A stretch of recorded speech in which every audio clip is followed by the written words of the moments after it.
Hai, terima kasih sudah klik video ini.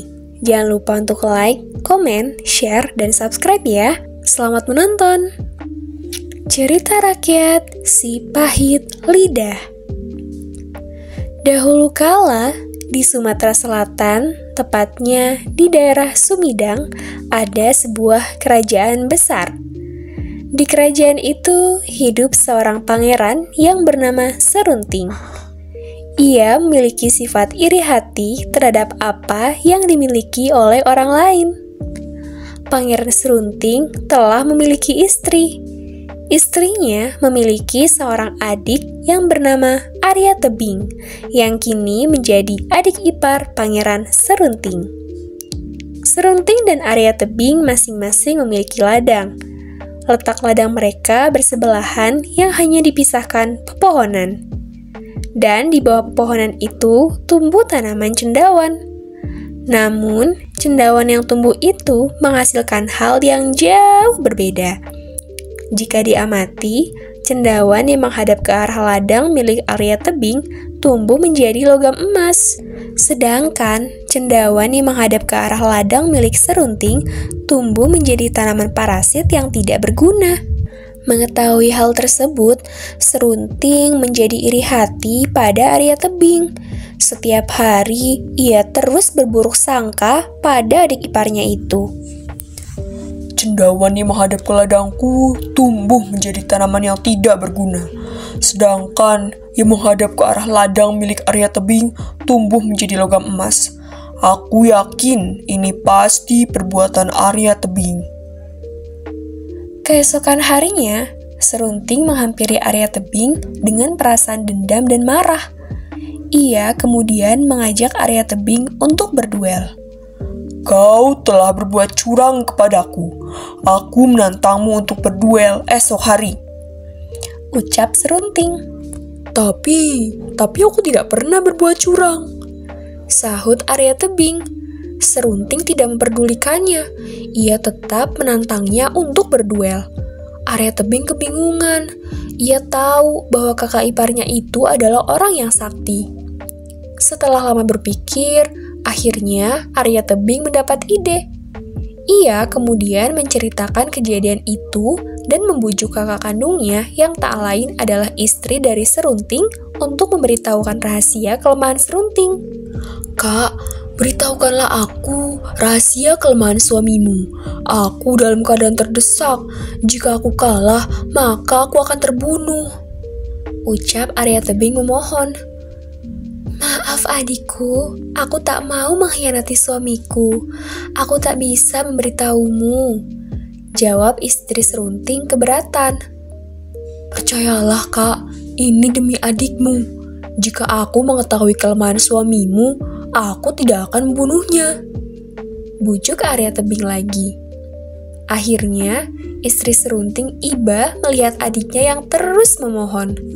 Kemudian, ia memberitahukan bahwa kesaktian Serunting berada pada tumbuhan ilalang yang bergetar meskipun tak tertiup angin.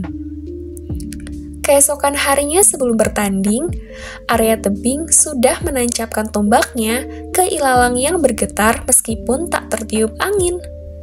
Serunting pun akhirnya terluka parah dan kalah. Serunting mengetahui bahwa istrinya lah yang memberitahu Arya Tebing tentang kelemahannya. Merasa dikhianati, akhirnya Serunting pergi mengembara. Ia bertapa di Gunung Siguntang. Saat sedang bertapa, ia mendengar suara Hyang Mahameru. Wahai Serunting, aku akan menurunkan ilmu kekuatan goib kepadamu. Apakah kau mau? Tanya Hyang Mahameru. Aku mau kekuatan goib itu, wahai Hyang Mahameru. Aku mau kekuatan itu, jawab Serunting. Tapi ada satu syarat, yaitu kau harus bertapa di bawah pohon bambu. Setelah tubuhmu ditutupi oleh daun-daun dari pohon bambu itu, maka kamu berhasil mendapatkan kekuatan itu, ucap Hyang Mahameru. 2 tahun berlalu, Serunting masih bertapa. Akhirnya, daun-daun dari pohon bambu sudah menutupinya. Kini, ia memiliki kesaktian, yaitu setiap perkataan yang keluar dari mulutnya akan menjadi kenyataan dan kutukan. Suatu hari, ia berniat ingin pulang ke kampung halamannya di Sumidang. Di perjalanannya, ia mengutuk semua pohon tebu menjadi batu. Dan dalam sekejap, pohon-pohon tebu tersebut menjadi batu. Lalu, di sepanjang tepi sungai, ia kembali mengutuk semua orang yang ia jumpai menjadi batu. Lama-kelamaan, Serunting berubah menjadi orang yang angkuh dan sombong. Akhirnya, orang menjulukinya dengan nama si pahit lidah. Namun, saat Serunting tiba di sebuah bukit serut yang gundul, ia mulai menyadari kesalahannya.